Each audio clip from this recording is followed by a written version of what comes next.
पुढची बातमी पाहूयात। नगर काँग्रेसचे जिल्हाध्यक्ष जयंत वाघ यांनी आता शरद पवार यांची भेट घेतल्याचं समजतंय। अहमदनगर शहरातील विधानसभेच्या जागा काँग्रेसला सोडाव्यात अशी मागणी त्यांनी केली। नगर जिल्ह्यातील 12 जागांपैकी 7 जागांवर काँग्रेसने दावा केलेला आहे आणि त्यानिमित्ताने ही भेट आता महत्त्वाची मानली जाते।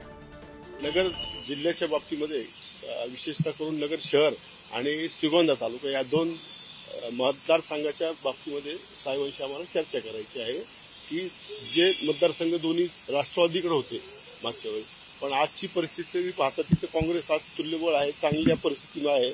गेल्या लोकसभेच्या निमित्ताने काँग्रेसची ताकद सगळी आम्ही दाखवून दिलेली आहे। आमचा तसा 7 जागांवर दावा आहे 12 जागांपैकी। अहमदनगर जिल्ह्यामध्ये 12 विधानसभा मतदारसंघ आहेत, त्यापैकी 7 जागांवर आम्ही दावा केलेला आहे आणि नगर दक्षिणमध्ये नगर शहर आणि श्रीगोंदा तालुका या 2 जागांवर आम्ही दावा करू।